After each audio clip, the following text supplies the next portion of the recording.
Hey, it's Chris Beyer. Chris Bowling, how are you? Welcome back, CB. Woohoo! Going to share some good news today, I think. Last week, we talked about what we're seeing from anticipation on fully insured renewals, and the market may not be nice to our clients or employer groups this year. So we today wanted to talk about what do you do? It's August as we're recording this. If you've got a 1/1 renewal, what should an employer be considering today, knowing that they could see some financial pain coming up this renewal season? So I think right now, which Chris, you and I have done a good job with, is that we're really starting the conversation off. It started about 15 days ago of meeting with our clients, and it's let's stay high level, and Yes. we're asking what's happening within your business. Any acquisitions, anything that we need to be aware of. Yes. As we're starting to prepare of what does your benefit plan look like for 2023. And man, it's amazing how many clients we have that are in acquisition mode that are doing some very exciting things. And thank God we asked the question, because sometimes they forget to tell us. That's very true. And I was in acquisition mode, and then who in your leadership team is turning over? Because that continues to be a theme. Congrats to everybody that's got a better opportunity. I'm not faulting you for doing that, but man, it's like every other week you and I find out, and now they're gone. Well, at least they're going here, but all right. Well, we got to get that group back together and figure out what to do. But that, I think, is those two things: what's happening within your business and what's happening with your leadership team. Not that we can't bring somebody up to speed, but now you're down a person, you're down a strategist, and we've got the pressure of the renewal coming. That's a lot of work. So keep us informed. And if you're not having these conversations in August with your current broker and you're a January renewal, call us, because this is when you've got to start figuring out what to plan for.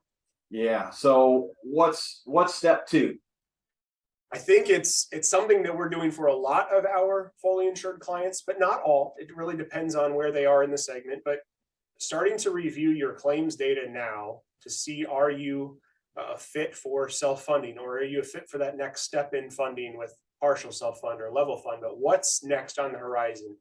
I just met, and again, we're recording this in August, just met with a client this week, and we talked about what do they want to do for 1/1 of 23? Where do we want to go for 1/1 of 24? And what are those stair steps to get them self-funded? Yeah. They weren't ready to go through a full analysis of self-funding this year, but we're taking that next step to investigate level funded, to give them a little bit more data and control. But we have those resources to help look at claims performance and project out, would you win or lose if you were fully insured or self-funded? And it's not even win or lose by the quote, Chris. I think there's two areas that we're really attacking once we have that client self-funded, and you'll talk about that a little bit. Those two cost controls we can't do anything about. We just sent a report today on pharmacy to have a review for a fully insured client that's hemorrhaging pharmacy costs. Yes, and it's getting worse every year. So, once again, self-funding is not right for everyone, but how do you correct the problem if we can't take control of it? So, if you're fully insured and you're getting just creamed year after year after year with, even 8 to 10% increase, sometimes we consider is a good renewal, but for that employer, they're not happy, that cost going up. And it's, what do you do other than pray and hope that you're getting a good renewal? Well, the only way that you and I can see through this is you've got to take back control. Yes. And the only way to do that is in that self-funded. Now, if that's not for you, that's not your future, it's astonishing how much marketing we're doing now for our fully insured clients to prepare for that bad renewal. Yeah, looking at the market, looking at all carriers, looking at all options, and knowing today, maybe you're not able to take that next funding step, but what carriers do we want to go to?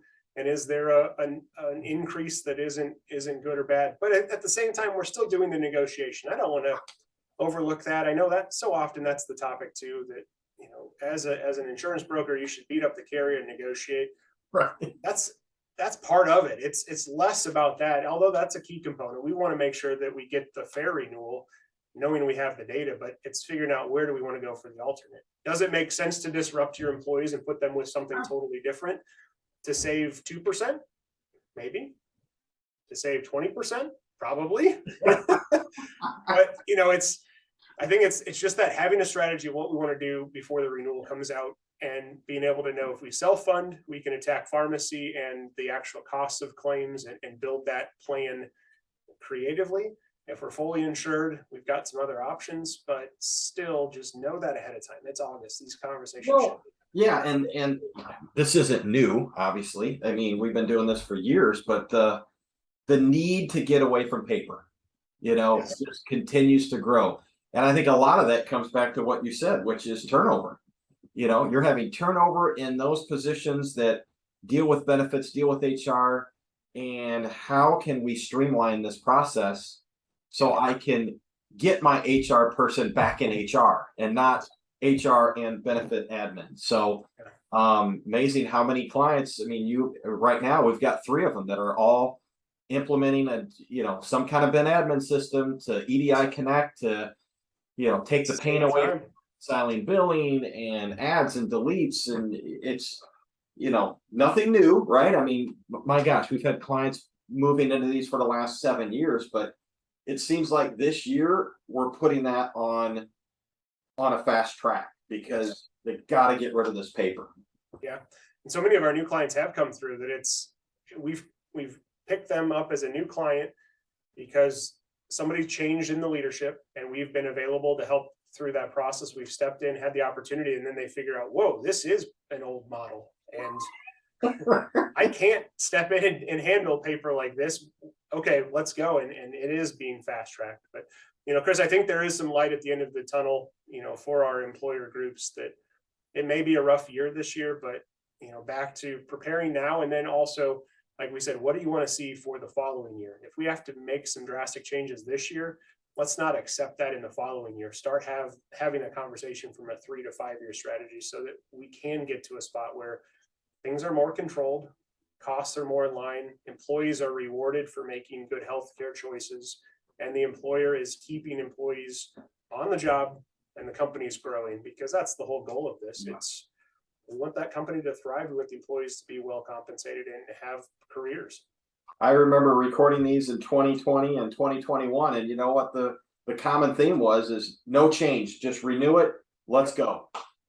And all that's now coming back to haunt us, because now everything's changing, Yes, absolutely. So, well, hopefully there's some good Q&A that comes from this. Yeah. We enjoy this idea of how do we craft something creative for you as an employer? How do we start it now? How does our team help support you? But we'd enjoy that conversation of what's working, what's not, and see if we can assist. Agree. Excellent. Well said. A little more positive this week. Well, at least there's ways to help, right? I agree. Awesome. Thanks, CB. All we do is work together. Appreciate it. My friend. Take care. All right. Bye-bye.